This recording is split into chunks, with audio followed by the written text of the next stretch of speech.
They believe Avery's connection to grandfather will make him bend over backward to appear neutral, perhaps even favoring them to avoid any appearance of bias. They don't understand that true impartiality was grandfather's most sacred principle, one he would have instilled in any protege worthy of his guidance. Very well. Avery nods. Opening statements then. Mr. Dale? Dale buttons his jacket as he approaches the bench. Your Honor, this case is straightforward.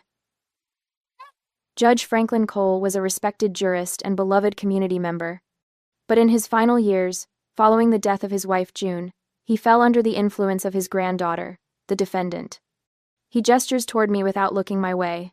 Miss Wright manipulated an elderly man suffering from declining faculties to divert a substantial estate away from his only living child, his daughter Celeste Wright, and her husband Gavin, who should rightfully inherit under normal circumstances. The words slice through the air, aimed at my character. I focus on my breathing, the way grandfather taught me during my first mock trial in high school. In, hold, out. The facts will speak. Amelia squeezes my wrist once before rising from her chair. Her voice, when she speaks, carries the soft lilt of Georgia, but the precision of 20 years arguing before the Supreme Court. Your Honor, the plaintiff's characterization ignores 3 decades of documented history. She moves forward, her stance relaxed but purposeful. Franklin Cole changed his will 10 years ago, when his mental faculties were unquestionably intact, as his physician will testify. The plaintiffs, Celeste and Gavin Wright, abandoned their daughter, my client, when she was 4 months old, leaving her with Judge Cole and his wife June. She pauses, letting the words settle across the courtroom. 3 decades of love and presence speak louder than accusations from those who chose absence. This case isn't about manipulation. It's about recognition of the true definition of family: those who stay. The word stay hangs in the air between us. I keep my eyes forward, refusing to be baited into looking at the parents who never stayed for a single childhood illness, school play, or graduation. The parents who now want what grandfather built, what he chose to leave to me. I think of the countless Sunday afternoons I spent with grandfather on the porch swing, watching neighborhood children play catch with their fathers, while I pretended not to notice the hollow ache in my chest. I think of grandmother June's gentle hands braiding my hair for school, teaching me to bake her lemon poppy seed cake, tending her hibiscus garden that exploded with crimson blooms each summer. They stayed. They chose me every day for 32 years. And now I would defend that choice, that love, against the blood ties that had proven thinner than water. The battle for my grandfather's legacy and my own had begun. The courtroom's heavy oak doors swing open as court reconvenes after lunch. Mother freshens her lipstick the same coral shade she wore in the single photo she sent on my 16th birthday, while father straightens his tie with manicured fingers that never once braided my hair or wiped away my tears. Amelia slides a manila folder toward me. They've submitted financial statements claiming your grandfather abandoned your mother financially. My fingers trace the folder's edge. He sent them money for 22 years. Exactly. $3,200 every month. Amelia's eyes gleam with the satisfaction of someone holding royal flush cards. $845,000 total. I have the canceled checks and bank statements. Richard Dale strides to the front like a game show host, confidence oozing from his pinstripe suit. Your Honor, we'd like to present evidence of Judge Cole's deteriorating mental state over the past decade. Judge Avery nods. Proceed. Dale gestures toward a stack of documents. We have testimony suggesting Judge Cole became increasingly confused about his finances and family relationships. I clench my jaw so tight my molars ache.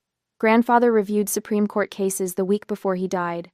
He debated constitutional law over Sunday roast, just days before his heart failed. Additionally, Dale continues, we believe Miss Wright exercised undue influence over her grandfather, isolating him from his daughter. Mother dabs at her eyes again with that monogrammed handkerchief. The Cole family crest, 3 oak leaves, representing strength, longevity, and wisdom, seems to mock her performance from its embroidered corner. Amelia rises, smooth as water. Your Honor, if I may, we've prepared documentation that tells quite a different story. She approaches with a leather binder. These are June Cole's journals, spanning 30 years. Each entry meticulously documents promised visits from the plaintiffs that never materialized. The courtroom rustles like autumn leaves as Amelia opens to a flagged page. December 18th, 1998. Celeste promised to visit for Christmas. Bought Mackenzie that red bicycle she wanted, in case her mother asks what she'd like. Wrapped Celeste's gift too. Fourth Christmas she's missed. Mother's face hardens into marble. And this, Amelia continues, extracting a thick folder, contains Judge Cole's phone logs. Highlighted calls show attempts to reach Mr. Wright regarding school events, medical emergencies, and graduations. None returned. She places a photo album on the evidence table.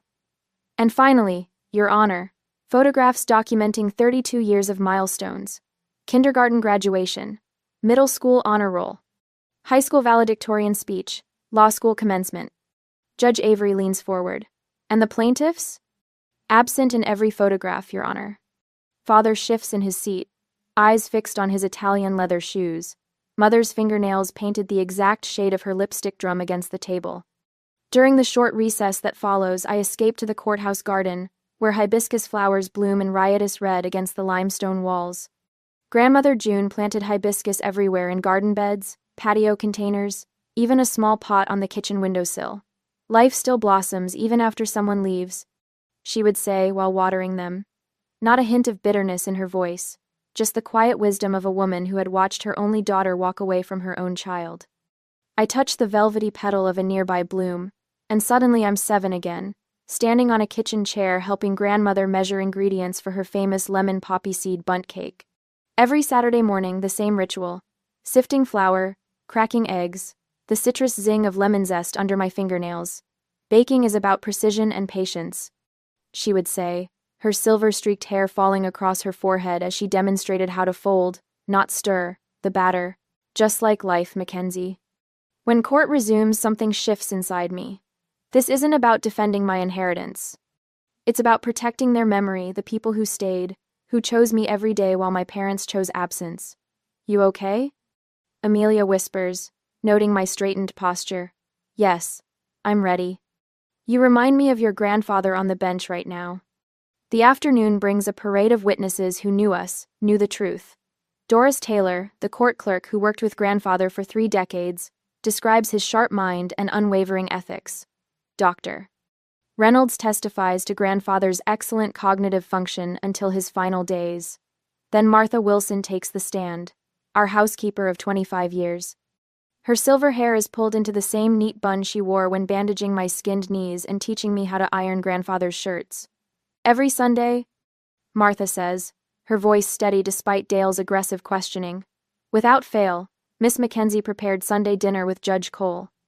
Even after she moved to her own apartment, even during law school exams, she'd cook his favorite pot roast, set the table with Mrs. Cole's good china. And after June Cole died? Amelia asks gently. Martha's eyes find mine. Miss Mackenzie never missed a Sunday, not one in 10 years. She'd bring fresh flowers for the table hibiscus when they were in season, because those were her grandmother's favorite. I blink rapidly, fighting tears. In the gallery behind me sit colleagues from the prosecutor's office, filling 3 rows. People who've watched me build cases against financial fraudsters and white-collar criminals now witness me defending the most personal case of my life. Dale rises for cross-examination. Martha, isn't it true that Mackenzie Wright controlled who had access to Judge Cole in his final years? No, sir, that isn't true, Martha replies without hesitation. Judge Cole made his own decisions until the day he passed. Miss Mackenzie respected his wishes, that's all. A flash of frustration crosses Dale's face. Motion to strike the witness's personal opinions from the record. Denied, Judge Avery says, almost too quickly. The witness is describing observed behaviors, not opinions. Dale shifts tactics. Your Honor, we move to dismiss Judge Cole's personal journals as hearsay evidence. Judge Avery removes his glasses, polishing them deliberately with a handkerchief. Motion denied. The journals constitute contemporaneous documentation and will remain admissible. Mother's face tightens. Father leans to whisper something in her ear, his eyes darting toward the exit. The first hints of victory flutter in my chest when Judge Avery admits into evidence grandfather's final handwritten letter, the one he wrote a week before his heart attack, the one where he explained why he changed his will a decade ago. The decision wasn't made in haste or confusion, he wrote. It was made with clarity after watching for 20 years, which family member demonstrated the meaning of the word. Mother's hands tremble slightly as she accepts a glass of water from Dale. For the first time since the proceedings began, I allow myself to believe that truth might actually prevail against the determined fiction my parents have constructed. And somewhere between the stack of financial records and the decades of documented absence, I find something unexpected. The strength that comes from knowing exactly who I am and where I belong. Not because of whose blood runs through my veins, but because of whose values run through my heart. The Charleston Post and Courier lands on my doorstep with a thud that echoes through the empty hallway. I don't need to unfold it to know what's there. My mother's face, carefully composed in tragic beauty, stares from below the fold. Family estate battle divides Charleston legacy, screams the headline. I force myself to read the article. Celeste describes being systematically alienated from her father's affection. She weeps about the calculated effort to turn Franklin Cole against his only daughter, not one word acknowledging the 4-month-old baby she abandoned on her parents' doorstep. The phone rings before I finish. Mackenzie, right? The voice is unfamiliar, gruff. Speaking. You should be ashamed. Stealing from your own mother. The line goes dead. 3 more calls follow, all strangers, all convinced by Celeste's theater of tears. By noon, my office voicemail fills with messages questioning my integrity. The prosecuting attorney who manipulated her elderly grandfather. The ungrateful daughter denying her parents their rightful inheritance. Their words burrow under my skin like splinters. I stand at the window of grandfather's my study, watching rain bead against century-old glass. The garden lies dormant, grandmother's prized hibiscus waiting for warmer days. My reflection stares back, shoulders slightly hunched, a posture Grandmother June would have corrected with a gentle touch. Stand tall, Mackenzie, she would say, like my hibiscus flowers. On the bookshelf behind me, leather-bound journals line up like sentinels. I trace their spines, pausing at one bound in green fabric, June's gardening journal. I haven't opened it since her passing 3 years ago. Inside, her elegant script details planting schedules and soil conditions, but in the margins, something else catches my eye. Life lessons, written as if in conversation with the plants she tended. Hibiscus survive winter when everything appears dead. She wrote beside a sketch of crimson blooms. The strongest flowers emerge from the coldest winters. Remember this, Mackenzie. My name, written in her hand, releases something tight in my chest. On the desk sits another treasure, a leather notebook grandfather gave me at my law school graduation. Inside the cover, his precise handwriting. Ethics aren't situational, Mackenzie. They're the foundation upon which justice stands. I remember watching him on the bench years ago, a summer internship that confirmed my path to law. A defendant had accused him of bias. Franklin Cole hadn't flinched. Justice isn't revenge, he told me afterward. It's the restoration of truth. And truth. The word settles in my mind like a stone in still water. I will not dishonor their memory with bitterness. I straighten my spine and lift my chin, stand tall like the hibiscus. The courthouse buzzes with anticipation the following morning. My mother takes the stand, dabbing at manufactured tears with practiced precision. Her cashmere sweater, robin's egg blue, not navy, complements her complexion perfectly. My father abandoned me, she testifies, voice breaking artfully. When Mackenzie came along, it was as if I ceased to exist. Richard Dale guides her through carefully scripted testimony. And your relationship with your daughter? I tried, Celeste whispers. But Franklin and June wouldn't allow it. They turned her against me. The gallery murmurs sympathetically. I keep my face neutral, fingers pressed against grandmother's pearl earring in my pocket, a grounding touch. Amelia rises for cross-examination, a stack of documents in hand. Her Georgia accent thickens slightly, a tactical choice that puts witnesses at ease before she strikes. Mrs. Wright, you testified that Judge Cole abandoned you. Is that correct? Yes. Celeste dabs her eyes. I have here visitation logs from 1993 through 2008. Amelia approaches the witness stand. Your signatures appear on 10 occasions in 15 years. 10 visits to your daughter in 15 years. Would you characterize that as maternal devotion? Celeste's jaw tightens. Those logs don't show the times I was turned away. Interesting. Amelia selects another document. I also have emails from your account to Judge Cole. The 12th of May, 2001. Can't make Mackenzie's recital. Send money for the Manhattan apartment deposit. The 23rd of December 2006. Christmas visit impossible this year. The Aspen house we're renting won't allow children. The 8th of September 2012. Mackenzie's high school graduation conflicts with our Mediterranean cruise. Each date hammers against the courtroom silence. Behind me, someone gasps. And this handwritten note from Judge Cole. Amelia displays the document on the screen. Franklin's precise script reads, "Broken promises, again." Mackenzie waited by the window until midnight. How do I explain this time? The tears on my mother's cheeks are real now, anger, not sorrow. The courtroom shifts subtly, like an ocean current changing direction. Martha Pullman takes the stand next, grandmother's housekeeper for 30 years, a fixture of Sunday dinners throughout my childhood. Her gray hair sits in a neat bun, hands folded primly in her lap. After Mrs. Cole passed, Mackenzie never missed a Sunday, Martha testifies. Even during law school finals, she'd drive from Duke on Saturday night, help the judge with his medications, attend church with him Sunday morning, and prepare dinner before driving back. And the plaintiffs? Amelia asks. Mrs. Wright called twice a year, maybe. Always about money. Mr. Wright, Martha sniffs. Never heard his voice in that house. Neighbors follow the Petersons, who watched me shovel Franklin's walkway after every snowfall. Dr. Williams, who taught me to drive in the church parking lot when my parents forgot my 16th birthday. Professor Harmon, who supervised my law school thesis while I cared for my grandfather after his hip surgery. Judge Avery's pen moves steadily across his legal pad. He looks up when my mentor from Duke Law takes the stand. Mackenzie worked through weekends to maintain her class standing while visiting her grandfather every Sunday. Professor Montgomery testifies. When other students took spring break trips, she drove to Charleston to help Judge Cole with his taxes. Did she ever discuss inheritance expectations with you? Amelia asks. Never. Not once. Franklin's financial advisor confirms I never inquired about the estate. Never requested funds beyond my college tuition. The narrative shifts with each testimony, the courtroom sympathy flowing away from Celeste's performance toward the documented reality of 3 decades. During afternoon recess, Amelia touches my shoulder. Gavin's cross-examination next. Ready? I nod, watching my father across the courtroom. He straightens his tie repeatedly, avoiding eye contact with Mother, whose earlier composure has crumbled into barely contained fury.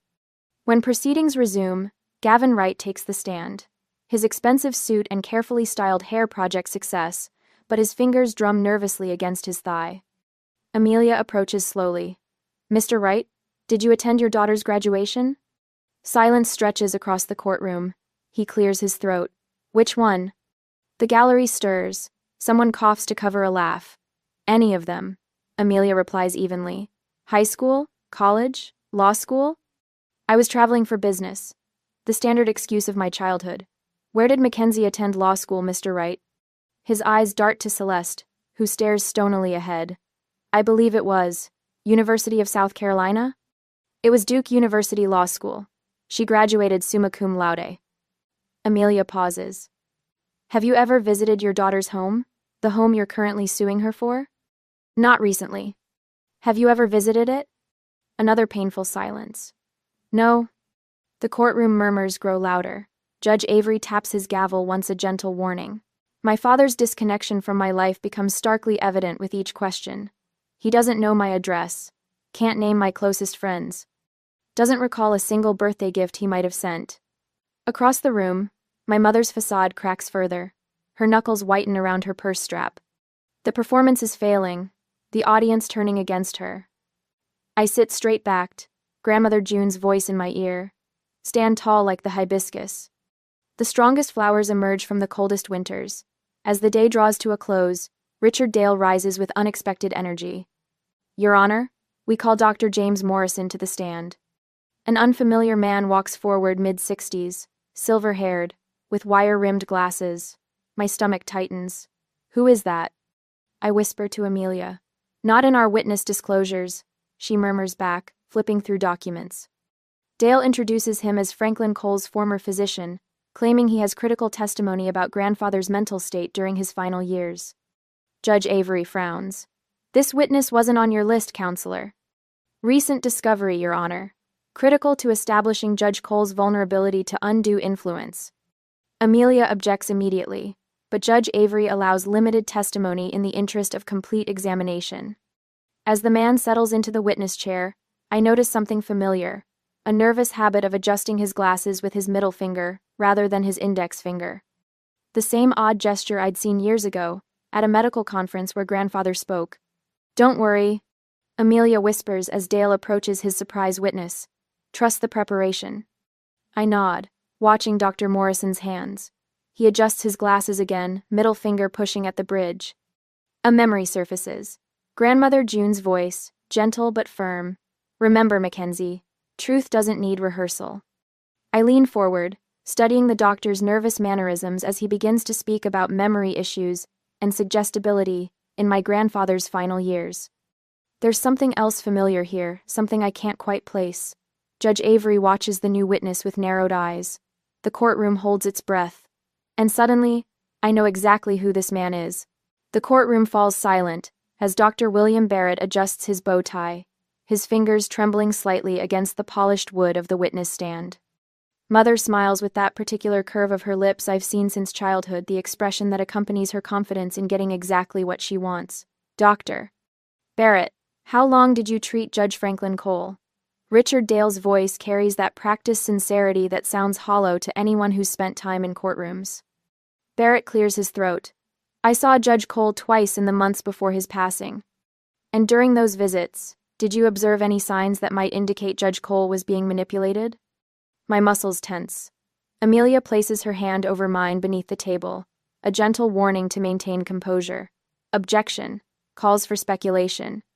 Amelia states, her Georgia lilt more pronounced when she's irritated. Judge Avery's silver eyebrows draw together. "I'll allow it, but tread carefully, Mr. Dale." Barrett nods eagerly. "Yes, I observed several concerning signs. The judge seemed confused about his finances. He mentioned feeling pressured regarding decisions about his estate." From the corner of my eye, I catch Mother's theatrical nod, her handkerchief making another appearance.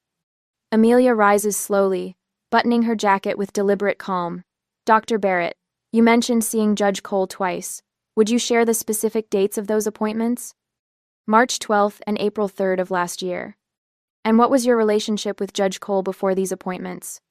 Barrett shifts. "I hadn't treated him previously." "So you weren't his primary physician?" "No, but..." "When did you open your practice in Charleston, Dr. Barrett?" He swallows visibly. 8 months ago." "With whom did you establish this practice?" Dale stands. "Objection, relevance." "Goes to credibility, Your Honor," Amelia responds.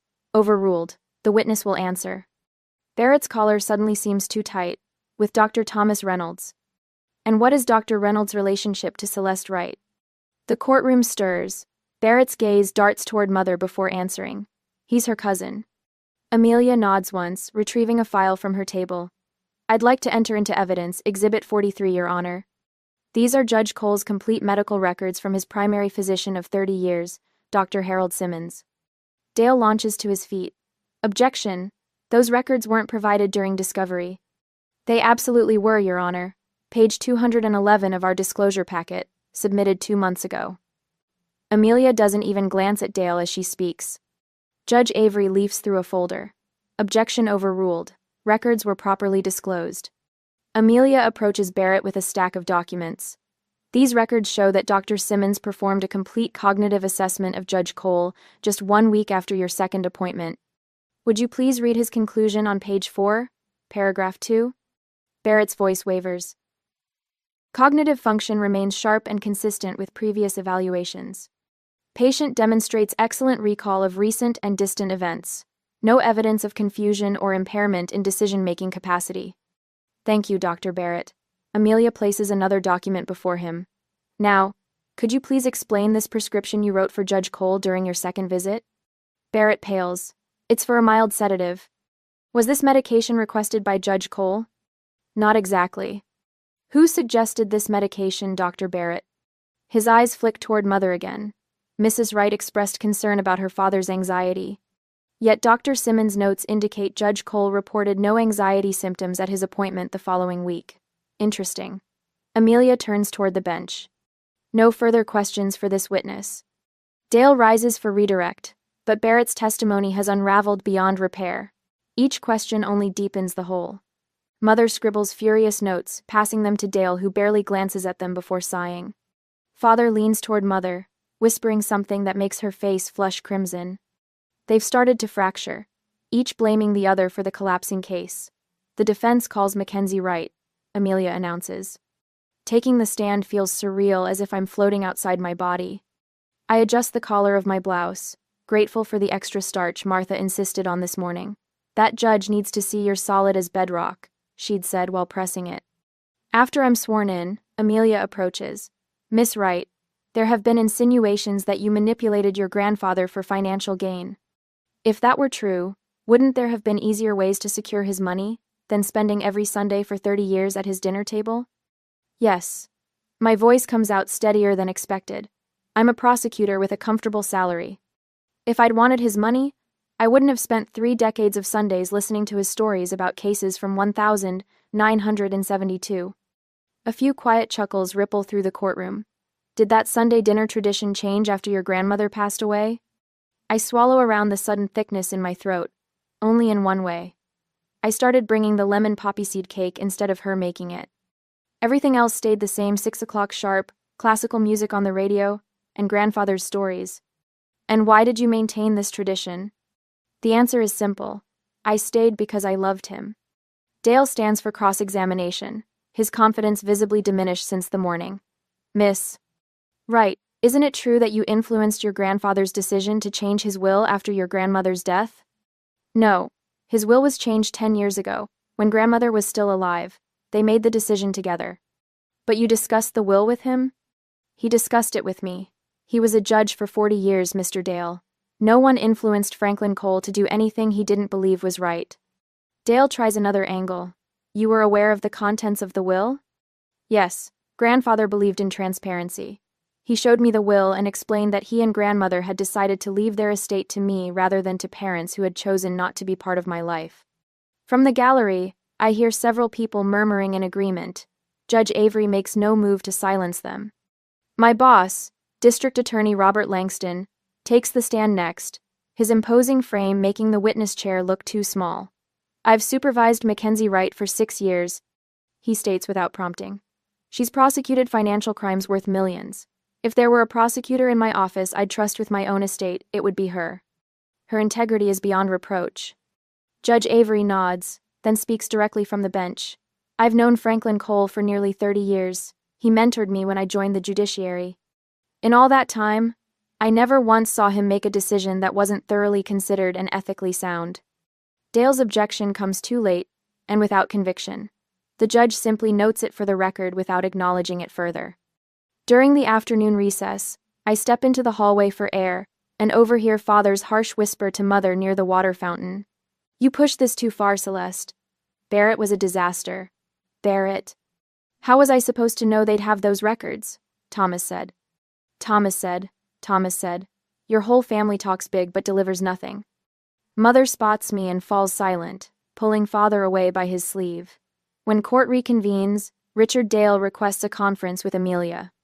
They speak in hushed tones at the side of the courtroom before approaching the bench together. After a brief discussion with Judge Avery, they return to their respective tables. Amelia leans close. They're offering to drop the suit if you'll pay their legal fees. I shake my head once. No. She squeezes my hand. Good. That's what I told them. Mother sits ramrod straight at the plaintiff's table, but the cracks in her facade have widened. Her cousin, seated 3 rows back, stares fixedly at his shoes rather than meeting Barrett's questioning gaze from across the room. Judge Avery clears his throat. Based on the testimony and evidence presented today, I'm prepared to issue a ruling unless counsel has additional witnesses. Dale rises. No additional witnesses, Your Honor. Very well.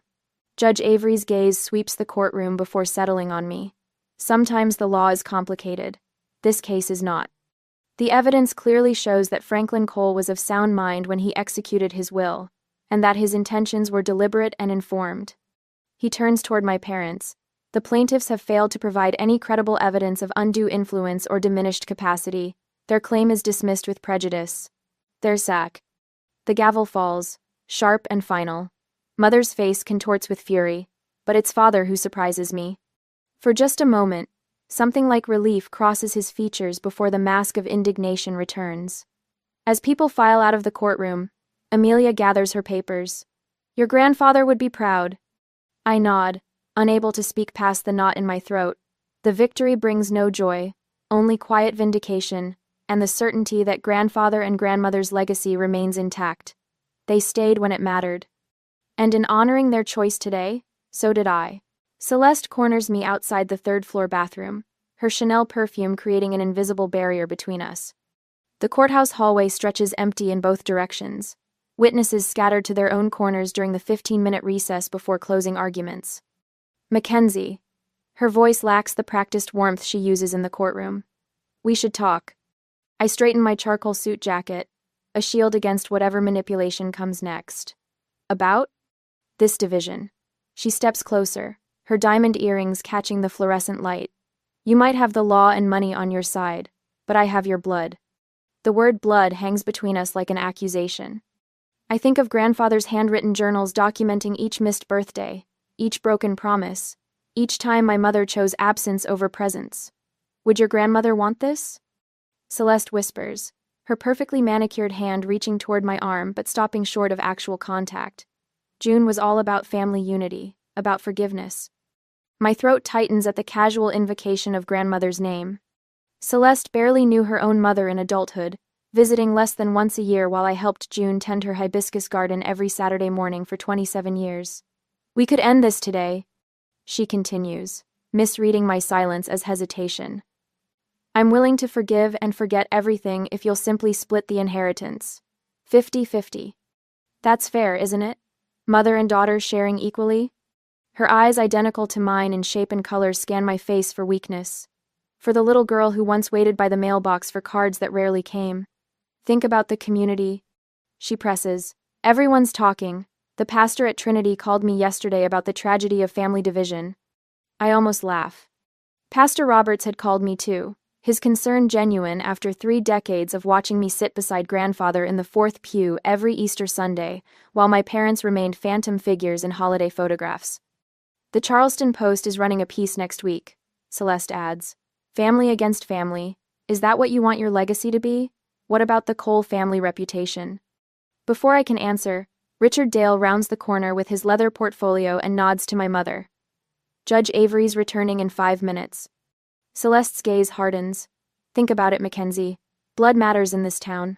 Always has. They disappear down the hall, leaving me alone with the echo of her words and the weight of 32 years of carefully documented absence. I push open the bathroom door and stand before the mirror, studying my reflection. Gray eyes, straight nose, firm chin, all inherited from a woman who considered motherhood an inconvenience. But there's something else. Something June cultivated through quiet Saturday mornings in the garden when she taught me to transplant hibiscus shoots with gentle hands. Life still blossoms, she'd say, even after someone leaves. I see June's strength reflected back at me now. And I hear grandfather's voice, clear as it was during our last Sunday dinner. Integrity isn't what you claim, Mackenzie. It's what you demonstrate. The bathroom door swings open, and Amelia steps inside. Her eyes meet mine in the mirror. They're trying a last-minute settlement offer, I heard. They are. She studies my expression and nods once. You've made your decision. I turn from the mirror, straightening my shoulders the way grandfather did before delivering a verdict. Truth over peace. Good. Amelia holds the door. Because your grandfather's journals just arrived from his chambers. Judge Avery granted our motion despite Dale's objections. The courtroom buzzes with anticipation when we enter. The gallery has swelled with Charleston's old guard, come to witness the final act of our family drama. I glimpse familiar faces, neighbors who watched me grow up. Law colleagues. Even Pastor Roberts sitting in the back row with his well-worn Bible. Celeste and Gavin whisper urgently to Dale, as Judge Avery takes his seat. My father's expensive tie is slightly askew, his first visible sign of discomfort since the trial began. Closing arguments, Avery announces, nodding toward Dale. Richard Dale buttons his suit jacket as he approaches the bench. Your Honor, this case ultimately transcends legal technicalities. It's about blood, about family. About a mother seeking to restore her rightful place in her daughter's life through the inheritance that should flow naturally from father to daughter. He gestures toward the gallery. The community understands this. Charleston traditions honor family unity above all. We've heard from respected community members, Pastor Roberts, family friends, even Mackenzie's childhood neighbors, all urging reconciliation. Dale's voice rises passionately. Celeste Wright may have made mistakes as a young mother, but what parent hasn't? Should those mistakes cost her everything? Should a mere legal document override the sanctity of blood relations? Judge Avery's expression remains impassive as Dale concludes with an appeal to tradition and blood over cold legal documents. When Amelia rises, she carries only a single sheet of paper.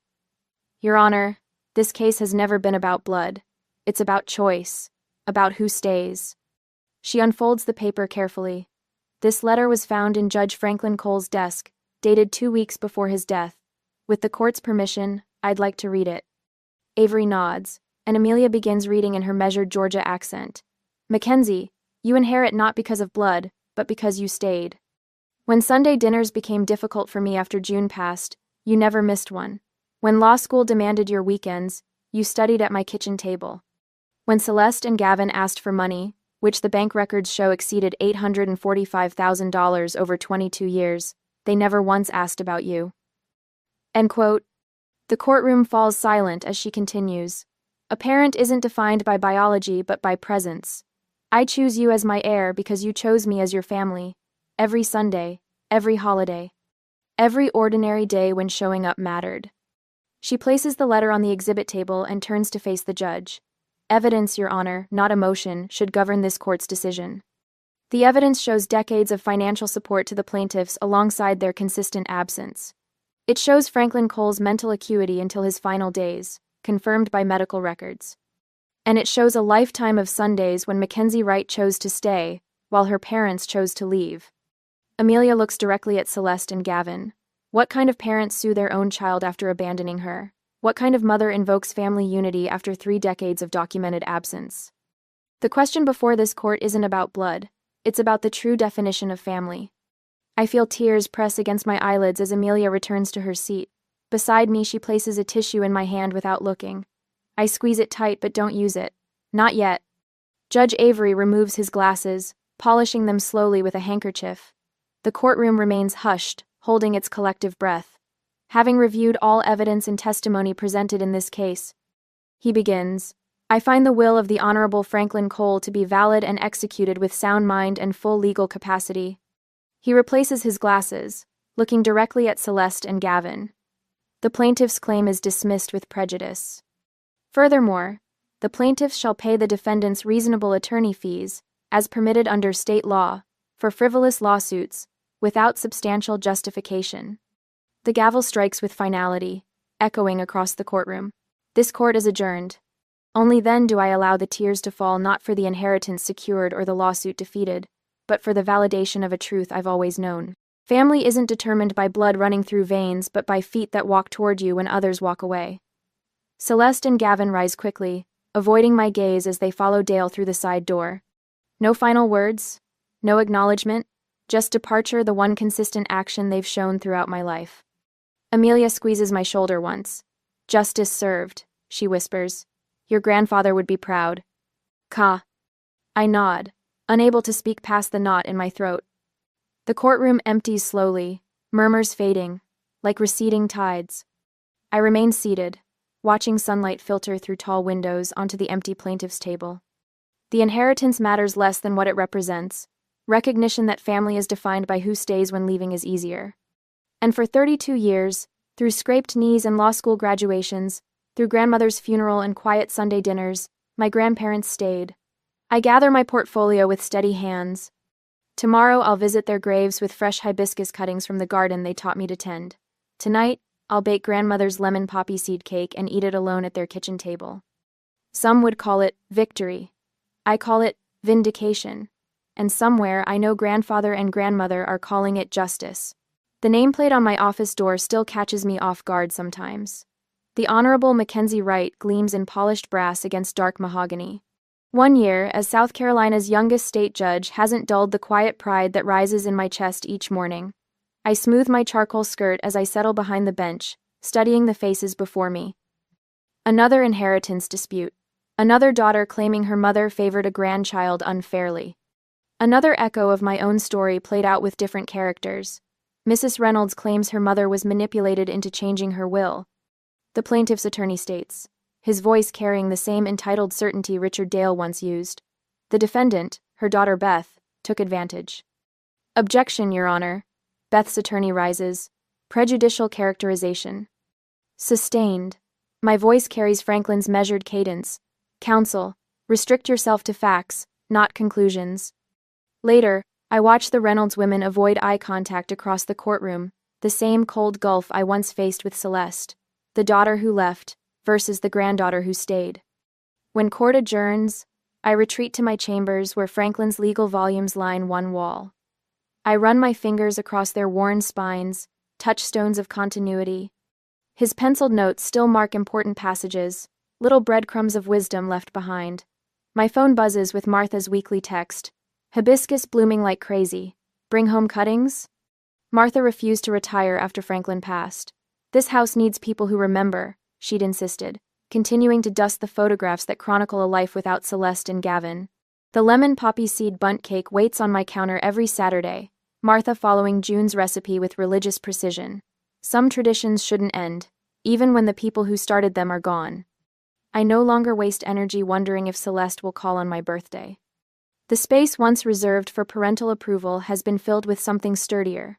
A chosen family of courthouse colleagues, law school friends, and neighbors who gather around my table each Sunday, continuing Franklin's dinner tradition. Judge Wright? My clerk appears at the door. Your 4 o'clock custody hearing is ready. The Anderson case. My heart tightens. 5-year-old boy caught between warring parents, his father showing up only when convenient. I straighten Franklin's fountain pen on my blotter before rising. In the courtroom, I study the child's drawings submitted as evidence. Stick figures labeled Mommy and Grandma stand beside a house. No father appears. Mr. Anderson. I address the father directly. Children don't remember what we say. They remember who showed up. The words spread across the courtroom like ripples in still water. The father's eyes widen in recognition. Perhaps something will change for this child. That evening, I drive to Magnolia Cemetery as sunset gilds the weathered tombstones. I kneel between two graves, placing fresh hibiscus blossoms vibrant crimson against pale marble. I kept my promise. I whisper to June's headstone, laying a slice of lemon cake wrapped in wax paper. I protected what you built.